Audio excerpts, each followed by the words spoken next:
They don't want you to see this.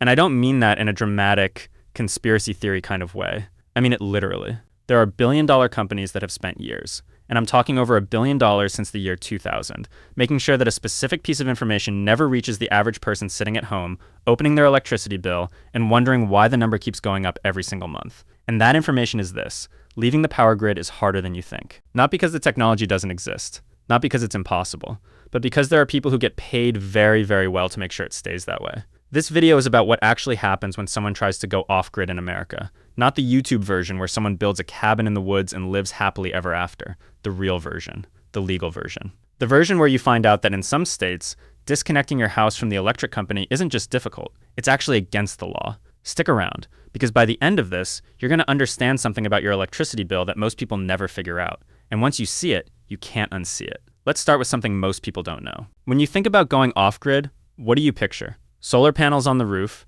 maybe a battery system in the garage, no more monthly bill, total freedom. That's the dream, right? And for a lot of people watching this, that dream isn't even about saving money anymore. It's about not being dependent. Not being at the mercy of a company that can raise your rates whenever they want, for whatever reason they want, with almost zero accountability. That feeling is real, and it's growing. More and more people every year are looking up how to get off the grid, how to generate their own power, how to stop paying a bill that seems to go up every single year no matter what they do. But here's what almost nobody talks about. The moment you start seriously trying to do that, you walk into a system that was specifically designed, and I mean specifically, intentionally, with money and lawyers and lobbyists, to slow you down, charge you more, or stop you completely. And this isn't a theory. This is documented. This is on record. Let me show you exactly how it works. The first thing you need to understand is what the power grid actually is in terms of business. Your electric utility company isn't just a company that sells you electricity. In most states, it's a monopoly, a legal monopoly. That means there is no competitor. There's no other option. You live in their territory, you pay their prices. End of story. They have a guaranteed customer base, which is everyone in the area. And they have a guaranteed rate of return on their investments, meaning regulators have to let them make a certain amount of profit every year. That's the setup. And when you start talking about going off-grid, you're not just saying, I want cheaper electricity. You're saying, I want to exit the system entirely. And that, to a company with a guaranteed monopoly, is the single worst thing you could possibly do. Because if enough people do it, the whole model breaks. So what do they do about it? They build walls. And the walls are invisible. They don't announce them. They don't talk about them. But they're there, and they're very effective. Let's talk about the first wall, the legal one. You've probably heard that going off-grid is legal in America. And technically, that's true. There's no federal law that says you can't generate your own power. But the moment you get below the federal level, things start getting very different very quickly. In Mississippi, for example, if you have an electric system in your home, it has to be connected to the grid. Disconnection is illegal. Full stop. You can have solar panels, but you have to stay tied in. In most urban and suburban areas across the country, local building codes require your home to have a connection to public utilities. This comes from something called the International Building Code, which most municipalities use as their baseline. That code requires a plumbing and electrical hookup, and most local governments interpret that as a connection to the municipal grid. So even if you never use a single watt from the power company, you might still be legally required to have the line going into your house. And here's where it gets even more frustrating. In most places in America, it is technically illegal to camp on your own land for more than 2 weeks. That sounds insane, but it's true. So if you buy a piece of property and you want to put an RV or a small structure on it while you build your off-grid home, in most counties that is illegal. You cannot live on your own land while your house is being built unless you already have a permitted structure with approved utilities. So before you've even bought a single solar panel, the legal system is already pushing back. Now let's talk about the second wall, because this one is where the real money is. Let's say you live somewhere where off-grid is technically allowed. Let's say you install solar panels. You're generating your own power, you feel great, you're thinking your bill is going to drop close to zero, and then something happens that you didn't expect. You get a new charge on your bill. It's not for electricity you used, it's just a fee for having solar panels. In Arizona, the power company Arizona Public Service introduced something called a grid access charge. It applied specifically to customers who had solar panels, over 165,000 households. The argument from the company was that solar customers cost more to serve. That claim was taken to court. A judge found that the company never actually provided evidence to support it. The charge was overturned in 2026, but it existed for years and affected hundreds of thousands of people. In California, PG&E, which is the biggest private utility in the United States, introduced what they call a base services charge. Every month, before you use a single unit of electricity, before your solar panels do anything, you owe them around $24. That fee exists completely outside of how much energy you use or generate. Your solar exports cannot reduce it. Your efficiency upgrades cannot reduce it. It sits there every month as a permanent line item that the company controls and can increase over time. And here's the thing about fixed charges versus per unit charges. When a company raises the price per kilowatt hour, people notice. They complain. It makes the news. But when a company raises a flat monthly fee, it slides through the regulatory process much more quietly. People barely register it. It's just part of the bill. And that's exactly why utility companies are moving more and more of their revenue toward fixed charges instead of usage charges. It's harder to fight and harder to notice. There's also something called the Customer Benefit Contribution Charge, or CBC. This one shows up in states like New York, California, and Texas. Again, it's framed as a contribution to maintaining the grid. But the effect is the same. You installed solar to reduce your dependence on the utility, and the utility found a new way to charge you anyway. The bottom line is this. Even if you generate 100% of your own electricity, in many states, you will still owe the power company money every single month, just for the technical possibility that you might need them one day. Now let's talk about net metering, because this is probably the most important thing to understand if you're thinking about solar panels. Net metering is a policy that says, if your solar panels generate more electricity than you use, you can send that extra power to the grid, and the utility company has to give you a credit for it. The credit offsets what you consume at night or on cloudy days. So instead of buying storage batteries, you use the grid like a giant battery. That makes solar economically viable for a lot of people. And the utility companies have been systematically dismantling it, state by state, for years. Here's how it usually works. First, the utility company goes to the state regulators and says, solar customers are costing us money. They're not paying their fair share of grid maintenance. Non-solar customers are subsidizing them. This is unfair. We need to cut the credits we pay them. The regulators often agree. The credits get cut. Solar becomes less financially attractive.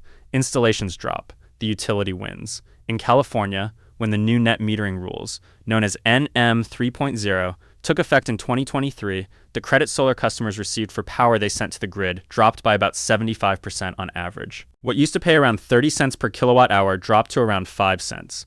Within months of that change, applications for new solar installations fell by 80% compared to the year before.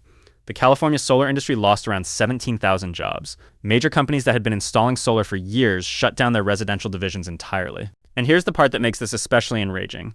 Independent economists who looked at the actual data found that solar customers were not causing the problem the utilities claimed. In fact, one economist found that rooftop solar saved all California ratepayers, including people without solar, about $1.5 billion in grid costs in 2024 alone. Because when your neighbor's solar panels are generating power, that power is being used locally. It reduces the demand on transmission lines. It reduces the need to build expensive new infrastructure. Everybody benefits. But the utility companies spent years and enormous amounts of money promoting the opposite story, and most regulators believed them. Which brings us to the third wall, the lobby machine. This is the part that I think people underestimate the most, because it sounds like a cliche. Big companies lobby politicians. Yeah, we know. But the scale of what has happened specifically around rooftop solar and off-grid energy is striking when you actually look at the numbers. Since the year 2000, utility companies and their related organizations have spent more than $1 billion on lobbying, political donations, payments to nonprofits, payments to academic institutions, and payments to trade associations, all with the goal of shaping energy policy in their favor. In 2020 alone, utilities paid $1.5 million to nonprofit organizations specifically to support efforts against rooftop solar. These aren't oil companies. These are electric utilities. Companies that theoretically have every incentive to embrace solar because they could be selling and maintaining solar systems themselves. But they didn't build their business model around that. They built it around centralized power plants and transmission lines and guaranteed returns on investment. And solar customers who generate their own power represent a direct threat to that model. In Florida, the 3 major investor-owned utilities spent years funding political campaigns, hiring lobbying firms, and even bankrolling a ballot initiative in 2016 that was specifically designed to block rooftop solar expansion. The initiative was worded in a way that made it sound pro-solar to voters. It got rejected, but the fact that the utility companies spent serious money trying to pass it, framing an anti-solar measure as a pro-solar one, tells you everything about how seriously they take this threat. In Ohio, it came out that subsidiaries of a major utility company ran a $61 million bribery operation that got a law passed in 2019, removing state incentives for renewable energy. That's not lobbying. That's criminal. And it happened. In California, the state's public watchdog office discovered that one gas utility had charged its own customers, using their monthly payments, $29 million to fund lobbying against clean energy policies.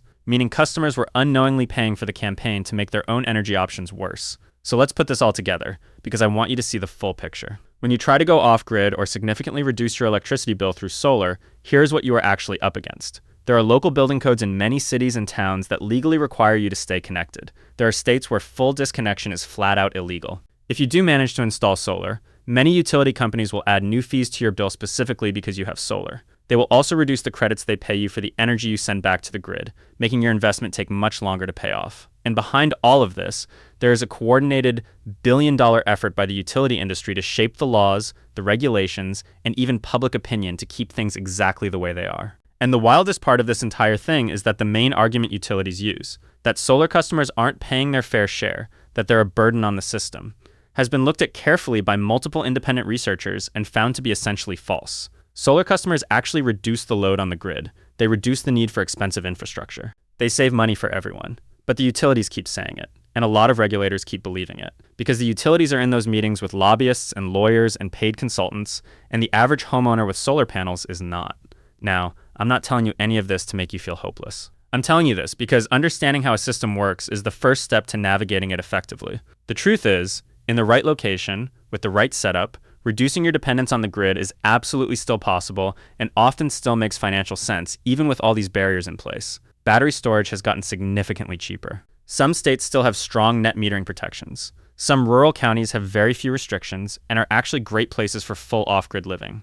States like Missouri, Tennessee, and parts of Alabama and Maine have relatively relaxed building codes and support for independent energy systems. The people who succeed at this, the ones who actually manage to slash their bills or get mostly off-grid, are the ones who did the homework first. They found out what the rules were in their specific county. They understood how net metering worked in their state before they signed any contracts. They knew what fees they'd still owe even after going solar. They planned for it. Knowledge is the only thing in this equation that the utility companies can't take away from you. And right now, more people have access to accurate information about how this system works than at any point in history. The companies that spent $1 billion to keep this quiet, they're losing that fight. Slowly, but they are losing it. If this video helped you understand something you didn't before, hit subscribe so you don't miss what's coming next.